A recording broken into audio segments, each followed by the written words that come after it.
감사합니다. 오늘 은혜 받으실 하나님 말씀은 마태복음 22장 36절로 40절까지 말씀입니다. 마태복음 22장 36절로 40절까지 말씀. 우리가 너무 잘 아는 말씀, 우리 함께 큰 목소리로 합독하기 원합니다. 마태복음 22장 36절로 40절까지 말씀입니다. 우리 한 목소리로 합독합니다. 시작. 선생님 율법 중에서 어느 계명이 크니까? 예수께서 이르시되 내 마음을 다하고 목숨을 다하고 뜻을 다하여 주 너의 하나님을 사랑하라 하셨으니 이것이 크고 첫째 되는 계명이요 둘째도 그와 같으니 내 이웃을 내 자신같이 사랑하라 하셨으니 이 두 계명이 온 율법과 선지자의 강령이니라. 아멘. 아멘. 할렐루야. 우리 웃는 얼굴로 함께 인사합시다. 하나님 사랑합시다. 내 이웃 사랑합시다. 아멘. 우리 확신에 찬 표정으로 선포합시다. 당신이 이 땅의 작은 예수입니다. 아멘. 아멘. 오늘 우리가 본 본문은 저도 너무 많이 설교를 했지만 다시 한 번 더 이 본문을 조금 더 구체적으로 조금 더 이해할 수 있게 우리 사랑하는 성도님들과 나누고 싶은 마음이 있어서 또 이 본문을 들고 나왔습니다. 오늘 이 본문은 우리 모두가 기억해야만 합니다. 기억해야만 해요. 왜냐하면 이 본문이 아주 중요한, 성경 안에서 어쩌면 제일 중요한, 성경 66권 모두를 아우를 수 있는 본문이 오늘 말씀이기 때문이에요. 한 율법교사가 와서 예수님께 질문합니다. 하나님, 예수님, 어떤 계명이 제일 큽니까? 그 고백 앞에 예수님께서 우리가 너무 잘 알듯이 첫째는 내 마음을 다하고 목숨을 다하고 뜻을 다하여 주 너의 하나님을 사랑하라 하세요. 둘째도 이와 같으니 내 이웃을 내 몸처럼, 내 자신처럼 사랑해야 해. 그리고 마지막 40절에 이런 표현을 하십니다. 이 두 계명이 온 율법과 선지자의 강령이지.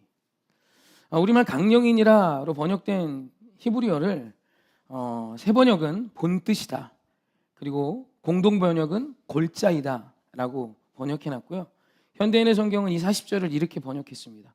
모든 율법과 예언자의 가르침은 이것에서 온 것이다. 그러니까 하나님 사랑하는 것, 이웃 사랑하는 것이 성경 온 율법과 선지자의 본뜻이자 골자이자 선지자의 모든 가르침, 율법의 모든 내용은 바로 하나님 사랑과 이웃 사랑으로부터 온 거지라는 뜻입니다. 표정을 보니까 못 따라오고 계시는 것 같아요. 다시 설명 안 하니까 끝나고 유튜브로 다시 시청하셨으면 좋겠습니다. 네. 이해하시죠? 그래서 여러분, 사실 이스라엘 백성에서 이 표현, 온 율법과 선지자의 강령이다라는 이 표현은 사실 그때 당시 구약 성경 전체를 의미합니다. 왜냐하면 율법, 온 율법이라고 하면 모세 오경을 의미해요. 창세기, 출애굽기, 레위기, 민수기, 신명기. 그리고 선지자의 강령은 역사서를 포함한 모든 선지자입니다. 그러니까 대부분이죠. 그래서 구약 성경 전체를 의미한다고 보면 돼요. 그러니까 이스라엘 백성에게 지금 이 뜻은 얼마나 충격적인 이야기냐면 하나님을 사랑하는 이 첫 번째 기둥, 이웃을 내 몸처럼 사랑하는 두 번째 기둥이 성경 전체야 라고 듣고 있는 거예요. 성경은 하나님 사랑과 이웃 사랑을 말하지 라고 이야기하는 거예요.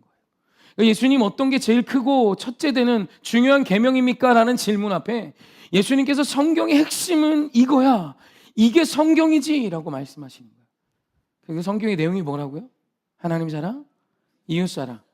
그래서 저희 작은 할아버님이 저한테 액자를 하나 선물해 주셨는데 본인이 서예로 쓰신 경천 애인, 하나님을 경외하고 사람을 사랑해, 하나님 사랑, 이웃 사랑에 대한 것을 이렇게 써주셨던 기억이 있어요.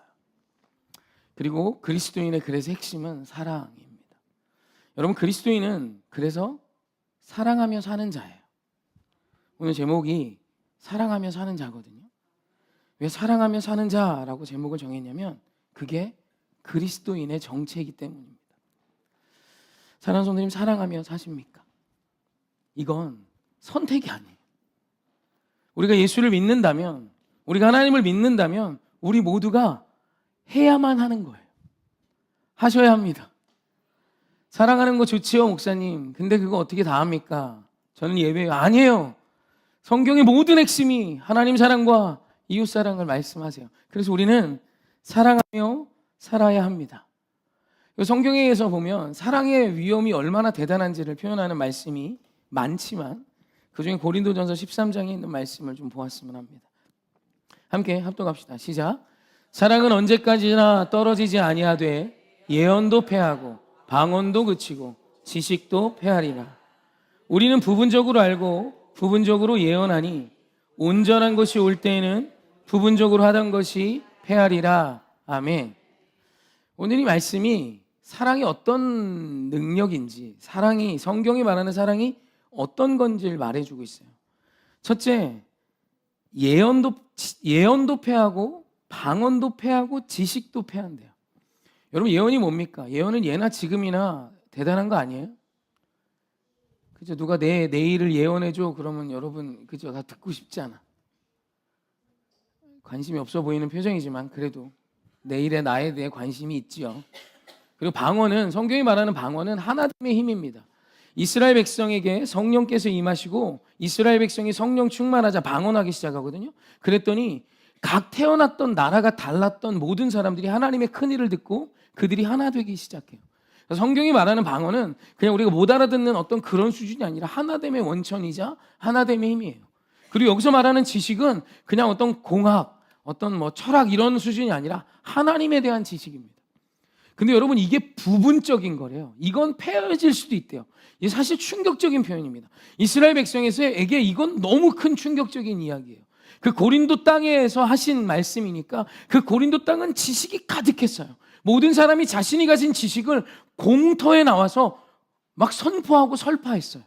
뭐 우리나라 버스킹 하듯이, 이태리에서 막 버스킹 하듯이 자기가 깨달은 철학을 막 거리에 서서 막 이야기했습니다. 그러니까 그때 그 지식은 진짜 실로 위대했어요. 그런데 그것도 부분적인 거래요. 그러면서 말씀하시는 것이 뭐냐면 온전한 것이 있대요. 그 온전한 것이 뭐냐면 문맥상 분명히 사랑입니다. 우리말 온전한으로 번역된 헬라어가 텔레이오스인데 이 텔레이오스가요, 온전하다는 뜻과 함께 완전하다라는 뜻을 같이 갖고 가요. 그러니까 이 사랑이 완전한 거야.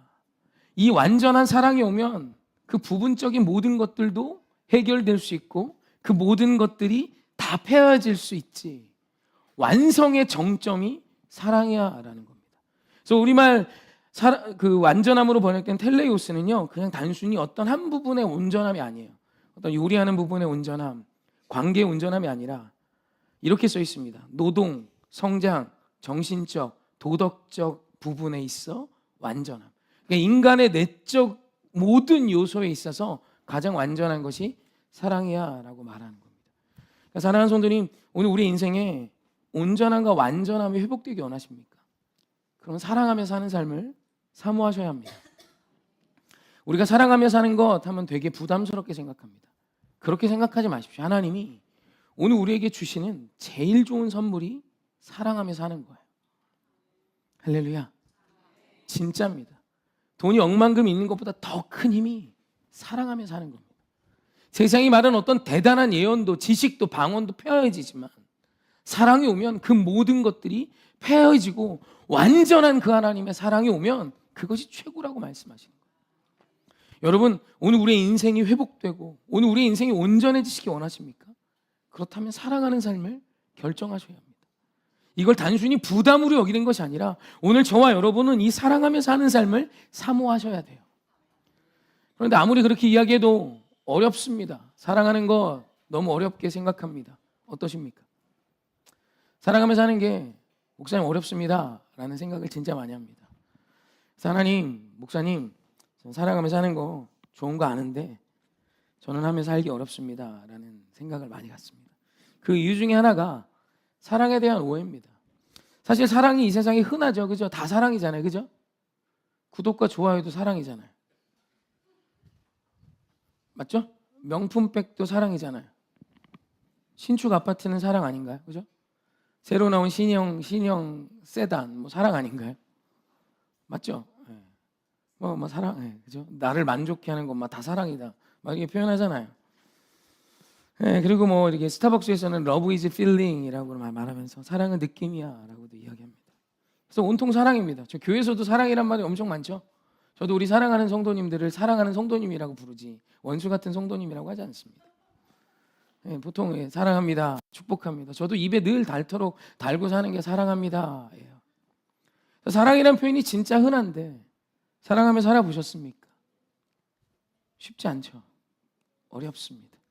그냥 미워하며 사는 게 훨씬 편해요. 사랑하며 사는 삶은 괴로울 때가 너무 많거든요. 근데 그 이유 중에 하나가 뭐냐면 사랑을 감정의 영역에서 생각할 때가 너무 많다는 겁니다. 그래서 사랑이 탁 주어지는 것 느낌으로 생각해요. 여러분, 사랑은 좋아하는 감정이 아니에요. 우리는 사랑하면 하나님이 말씀하시는 사랑, 세상의 사랑은 심지어 하룻밤의 음란도 사랑이래요. 그거 죄잖아요. 죄잖아요. 죄도 사랑이래요. 남자와 남자가 결혼하는 게 사랑이래요. 그거 죄잖아요. 성경이 적어도 죄라고 명확히 이야기했잖아요. 근데 그것도 사랑이래요. 아니요, 여러분, 성경이 말하는 사랑은 그게 아니에요. 사랑을 무언가 탁 좋아지는 어떤 호감으로 해석하는 분들이 많습니다. 그래서 싫은 사람을 어떻게 좋아합니까? 싫은 사람 많죠. 제가 첫인상 얘기 한번 해줄게요. 첫인상. 첫인상이 굉장히 중요하죠. 제 첫인상은 어떠세요? 좀 떨리네. 사람에게 첫인상이 되게 중요한데요. 첫인상이 몇 초 만에 승부가 나냐면 보통 3초랍니다. 3초 만에 승부가 난대요. 그리고 길어야 7초 걸린답니다. 7초에 이 첫인상이 각인이 된대요. 그래서 기업들이 어떤 제품을 이렇게 런칭하고 마케팅할 때 첫인상을 좋게 하는데 막 올인을 합니다. 근데 7개월, 8개월 걸린답니다. 그러니까 한번 6초 만에 비호감이 여러분이 됐잖아요. 반년 정도 걸려야 다시 원위치 되는 거예요. 그래서 내가 힘드나? 아니, 뭐 그렇대요. 그래서 이런 걸 여러분, 이런 걸 사랑의 어떤 시발점으로 여길 때가 많아요. 그래서 막 우리 첫눈에 사랑에 빠졌다 뭐 이런 얘기 하잖아요. 그죠? 막 설레하고 평생 못 잊고 그거 다 잊으세요. 아무것도 아니야. 그놈의 첫인상, 그 첫사랑, 첫눈에 반한 거, 그죠? 첫눈에 반한 오빠하고 사시는 분 계시죠? 첫눈에 반한 게, 그죠? 눈가를 확 뽑아버렸어야 되는데, 그죠? 그거 능력 아닙니다. 우리 성경이 말하는 사랑은 그런 거 아니에요. 좋아하는 거, 호감을 갖는 그런 감정의 영역이 아니라 성경이 말하는 사랑은 이런 겁니다. 한번 같이 봅시다. 고린도전서 13장 4절로 7절입니다. 함께 합독해 볼까? 시작. 사랑은 오래 참고 사랑은 온유하며 시기하지 아니하며 사랑은 자랑하지 아니하며 교만하지 아니하며 무례 행하지 아니하며 자기의 유익을 구하지 아니하며 성내지 아니하며 악한 것을 생각하지 아니하며 불의를 기뻐하지 아니하며 진리와 함께 기뻐하고 모든 것을 참으며 모든 것을 믿으며 모든 것을 바라며 모든 것을 견디느니라. 아멘. 성경은 사랑이 뭔지를 명확히 정의해주고 있습니다. 사랑은 첫인상이나 좋아함이나 호감이 아니라 어떤 너의 감정의 영역의 한 파트가 아니라 사랑은 의지의 영역임을 말해요. 사랑은 태도고 성품이야. 여러분, 태도와 성품은 내 감정의 영역에 있는 것이 아니라 사람의 의지의 영역에 있는 겁니다. 여러분, 누구의 앞에 무례히 행하지 않는 것, 성내지 않는 건 내 의지에 달린 거예요. 여러분, 어떤 사람이 탁 싫어질 때가 있죠. 그걸 우리가 부인할 수 없습니다. 그걸 죄라고 할 수도 없어요. 그렇지 않아요. 살다 보면 뭐가 딱 꽂히고 좋아지는 게 있잖아요. 그죠? 교회에서도 딱 저 사람이 마음에 들기도 하고, 그죠? 딱 저 사람이 싫기도 하고, 그죠? 질색이기도 하고, 그렇지 않아요? 옆 사람 보지 말고 속으로 한번 떠올려 봐요. 보면 눈에서 이게 기류가 느껴지기 때문에 보면 이게 딱 하고 그런 게 있어요. 근데 여러분, 이게 사랑이 아니에요. 사랑은 그건 여러분의 어떤 탁 하고 주어지는 어떤 감정의 영역은 여러분이 다스려야 할 것이고, 오늘 우리 하나님이 우리에게 행하라, 사랑해야 해, 사랑해야 해 라고 하는 건 감정이 아니라 의지의 영역인 거예요. 얘야, 사랑은 오래 참는 거야, 온유한 거야, 시기하지 않는 거야, 자랑하지 않는 거야, 교만하지 않는 거야, 무례행하지 않는 거야 라고 말씀하시는 거예요. 그러니까 오늘 우리 하나님께서 우리에게 사랑하라 명하신 것은 의지 영역인 거예요. 의지적으로 이와 같이 너에게 허락하신 사람들에게 또 그리고 우리에게 주신 그 하나님에게 행하라는 거예요. 여러분, 하나님이 늘 좋기만 하세요? 늘 좋기만 하면 아직 덜 믿은 거예요. 좀 더 시간이 지나면 하나님이 미울 때가 진짜 있습니다.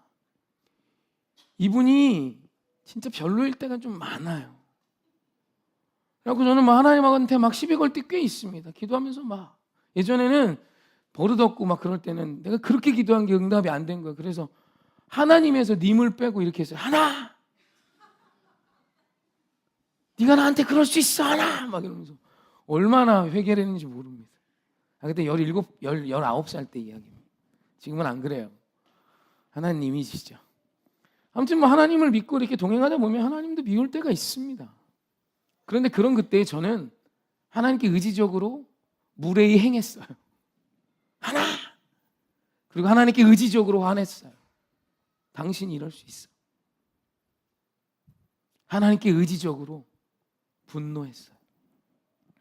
하나님을 사랑하는 건 그 하나님을 하나님으로 늘 경외하는 거예요. 여러분, 그것이 시작되기를 하나님이 기다리세요. 왜냐하면 그것은 우리의 몫이기 때문입니다. 그렇다면 사랑하는 성도님, 하나님을 사랑하는 삶이 뭘까? 하나님이 좋은 것, 물론 그럼 좋죠. 하지만 하나님을 사랑하는 건 그게 아닙니다. 우리 말씀 한 구절 볼까요? 시편 1편 2절입니다. 우리 너무 잘 아는 말씀인데 이 말씀이 하나님을 사랑하는 것의 아주 대표적인 표현 같아요. 함께 합독합시다. 시작. 오직 여호와의 율법을 즐거워하여 그의 율법을 주야로 묵상하는도다. 아멘. 시편 1편은 시편 전체의 주제라고도 말합니다. 그래서 복 있는 사람은 이렇지, 복 있는 사람은 악인의 죄인의 오만한 자의 자리에 앉지 않지를 말씀하신 뒤에 바로 복 있는 사람은 여호와의 율법을 즐거워하여 그 율법을 주야로 묵상한대요. 저는 어렸을 때 이 묵상하다를 읽다라고 생각해서 어떻게 주야로 밤낮 없이 성경만 읽지? 그럴 순 없잖아. 이렇게 생각했는데 우리말 묵상하다로 번역된 히브리어는 하가입니다. 이 하가가 본래는 이런 뜻으로 원래 쓰여요. 이사야 31장 4절입니다. 함께 합독합시다. 시작. 여호와께서 이같이 내게 이르시되 큰 사자나 젊은 사자가 자기의 먹이를 움키고 으르렁거릴 때에 그것을 치려고 여러 목자들을 불러왔다 할지라도 그것이 그들의 소리로 말미암아 놀라지 아니할 것이요 그들이 떠들므로 말미암아 굴복하지 아니할 것이라. 이와 같이 나 만군의 여호와가 강림하여 시온산과 그 언덕에서 싸울 것이라. 아멘. 아멘. 다시 전반부로 가서 오늘 하가로 번역된, 묵상으로 번역된 이 하가라는 히브리어가 여기서는 으르렁거릴 때로 표현이 됩니다. 너무 달라 보이죠. 그런데 다른 게 아닙니다. 묵상하다, 하나님의 말씀을 주야로 묵상하다는 것이 뭐냐면 오늘 이사야서 31장 4절에 표현된 사자의 이야기처럼 하는 거예요. 사자가 먹이를 잡습니다. 그리고 그 먹이를 빼앗아 가려는 사람들이 있고 내가 잡은 먹이를 빼앗아 가려는 목자들이 막 뛰어와요. 근데 사자가 그 먹이를 지키려고 으르렁대는 거예요. 그 으르렁댐이 얼마나 강력한지 목자들이 달려오는 소리를 듣고 그들이 떠드는 소리를 듣고도 놀라지 않아요. 그 먹이를 지키겠다는 거예요. 그러니까 주야로 그의 말씀을 묵상하는 게 뭐냐면 오늘 하나님이 나에게 주신 말씀을 지키며 사는 겁니다. 여러분, 하나님을 사랑하는 것은 하나님이 내게 주신 말씀이신 그 하나님이 말씀으로 내게 임하셨을 때 그 하나님이 내게 주신 그 말씀 으르렁거리며 지켜내는 거예요. 내 삶의 자리에서 우리 하나님이 사랑을 하셨지 라는 그 말씀을 으르렁거리며 지켜내는 것입니다. 사랑하는 성도님, 지난주 말씀을 기억하십니까? 내가 이럴 줄 알았어요. 지난주 말씀 오늘 또 해도 돼요. 왜냐면 우리는 그 말씀을 다 잃어버리거든요. 다 뺏겼어. 그 말씀을 받고 지난주에 저한테 은혜 받았다고 문자하신 분 기억해요? 다 까먹은 거 아니에요? 지켜야죠. 지켜야죠. 지난주 말씀이 뭐였어요? 너는 너에게 무슨 말을 하냐 이거예요. 내 영혼아 어찌하여 낙심하냐, 어찌하여 낭망하느냐. 너는 하나님께 소망을 두라. 그 사신 하나님께서 너를 도우시리라. 나는 나에게 무슨 말을 하냐. 기억나시죠? 여러분, 하나님이 내게 주신 말씀을 지키셔야 돼요. 여러분, 그걸 지키는 게 하나님을 사랑하는 겁니다. 제가 증거를 더 드릴게요. 요한복음 14장 21절입니다. 함께 합독합시다. 시작. 나의 계명을 지키는 자라야 나를 사랑하는 자니 나를 사랑하는 자는 내 아버지께 사랑을 받을 것이요 나도 그를 사랑하여 그에게 나를 나타내리라. 아멘. 분명히 말합니다. 나의 계명을 지키는 자가 나를 사랑하는 자지. 사랑하는 성도님, 우리 하나님을 사랑하는 것은 하나님이 내게 주신 말씀을 의지적으로 지켜내는 거예요. 오늘 우리 하나님이 내게 주신 그 말씀을 의지를 다하여 지키고 나아가는 것이 하나님을 사랑하는 겁니다. 때로는 하나님이 좋지 않을 때도 있어요. 때로는 하나님이 미울 때도 있어요. 괜찮아요. 그때도 의지를 다하여 하나님의 말씀을 지켜내세요. 할렐루야. 이것이 첫째 하나님 우리에게 주시는 계명입니다. 어떤 상황에도 주의 말씀을 지키기 위해 그 말씀을 붙들고 으르렁거릴 수 있는 저와 여러분이길 주님의 이름으로 축원합니다. 그리고 두 번째가 사람을 사랑하는 것입니다. 오늘 그 고린도전서 13장 4절로 7절의 말씀에 보면 사랑은 뭐뭐지라는 표현에 이런 표현이 나옵니다. 사랑은 교만하지 않고, 그 앞에 보면 시기하지 않고, 자랑하지 않고, 그 뒤에 보면 무례행하지 않고. 이게 맥이 같아요. 그죠? 비슷하지 않습니까?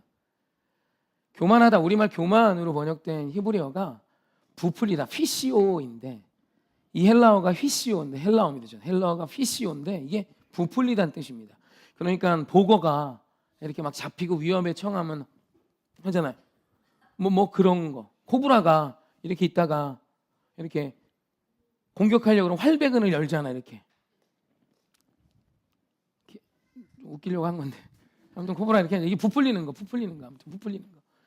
그래갖고 우리 막 집에서는 맨날 속옷바람으로 있다가 어디 나가면 온갖 것 다 막, 그죠? 부풀려. 나 자랑하는 거. 차도 원래는 마티즈 타면서 누구 만나러 갈 때는 렌트해서 막 벤츠 끌고 나가. 뭐 이런 부풀리는 거. 내 손에 10,000원 있는데 100만 원 가진 것처럼 사는 거. 사실 이게 교만으로 번역된 헬라어 휘시오입니다. 그래서 이 교만이 시기심으로 이어지죠. 내가 커져야 되니까. 그리고 자랑하는 것 그 자체가 나를 부풀리는 거죠. 맞죠?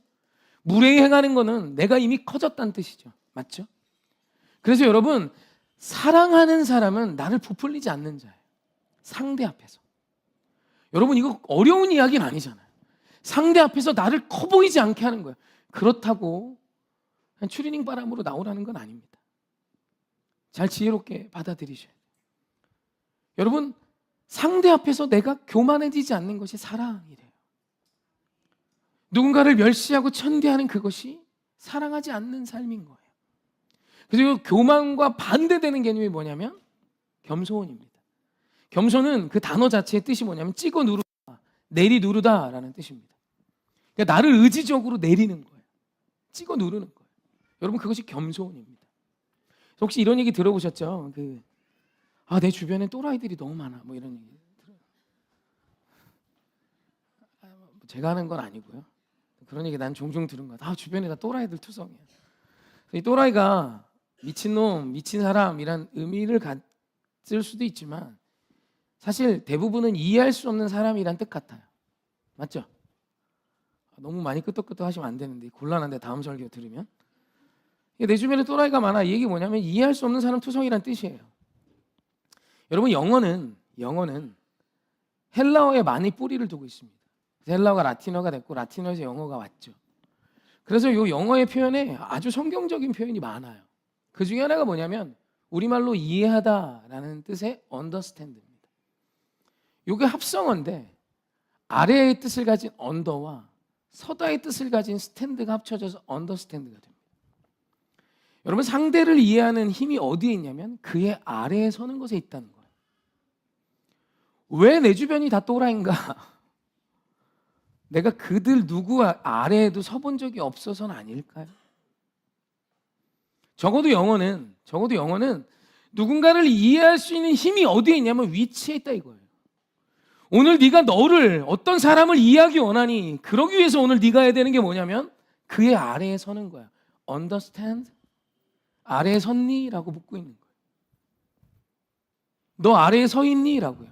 그래서 여러분, 남녀의 어떤 이 이해가 쉽지 않죠. 60, 70대와 30, 40대가 여러분 이해하는 게 어렵죠. 그렇잖아요. 근데요, 70을 넘은 조부가 3, 4살밖에 안 되는 손녀딸을 이해합니다. 손녀딸이 막 땡깡을 부리면 그 아이의 마음을 이해하고 70이 넘으신 조부께서 그 손녀딸을 안고 위로해줘요. 여러분, 이게 얼마나 대단한 거냐면 이미 성이 다르잖아요. 남자와 여자의 문제를 넘어섰고요. 세대가 너무 다르죠. 70이 넘은 어르신과 3, 4살밖에 안 된 아이의 인생의 이 이 갭이 얼마나 크겠습니까? 근데 그딴 걸 다 이해할 수 있습니다. 뭘로요? 그 할아버지가 그 손녀 앞에 무릎을 꿇었기 때문이에요. 그 손녀가 누워있으면 그 손녀 옆에 눕습니다. 그 손녀가 서 있으면 그 손녀의 눈높이에 나를 낮춥니다. 그 손녀가 나보다 아래에 있으면 그 손녀를 끌어안아 높여 내 눈 위에 둡니다. 그러기 시작하면 언더스탠드가 되는 거예요. 여러분, 누군가의 아래 서는 것, 그것이 사랑입니다. 성경은 분명히 겸손한 것, 교만하지 않는 것, 시기하지 않는 것, 자랑하지 않는 것, 무례행하지 않는 것, 이 모든 것이 어디에 있냐면 내가 업스탠드한 거예요. 그의 위에 서 있는 것입니다. 그러니 사랑할 수가 없는 거예요. 여러분, 사랑은 감정이 아닙니다. 사랑은 의지예요. 오늘 우리 하나님이 이것을 우리에게 요구하십니다. 여러분, 내가 사랑한다 말하는 남편의 아래에 서 계십니까? 내가 사랑한다 말하는 내 아내의 아래에 선 남편이십니까? 내가 사랑한다 말하는 그 자녀 앞에 눈을 맞추고 계십니까? 그래서 여러분, 주변에 또라이가 많으면 가서 눈을 좀 맞춰보면 어떨까요? 그냥 가서 한 무릎을 꿇어봐요. 그럼 또라이가 깜짝 놀라겠죠? 왜 이러지?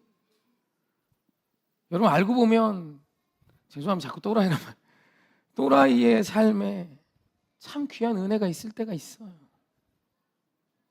정말로 이해할 수 없었던 그의 삶에 참으로 귀하고 복된 일들이 있었습니다.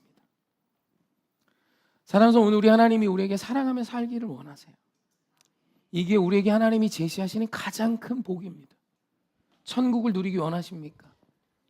그럼 여러분, 사랑하는 삶을 구하십시오. 사랑은 좋아하는 호감이 아니에요. 사랑은 의지의 영역입니다. 우리 의지적으로 내 옆에 있는 가장 가까운 이웃인 남편과 아내 앞에 먼저 서십시다. 그리고 우리 하나님 앞에도 우리 주의 말씀을 하가 지켜내며 그 하나님의 놀라운 사랑을 누리며 사는 저와 여러분이 되십시다. 사랑하는 것은 우리 하나님 우리에게 주신 가장 큰 축복입니다. 그래서 우리 하나님이요, 그렇게 의지적으로 이와 같은 일을 하는 것을 잘 못하는 우리를 아시죠? 그래서 이런 우리와 함께 하십니다. 그래서 내가 할 수 없는 사랑하며 사는 삶을 살아내게 하세요.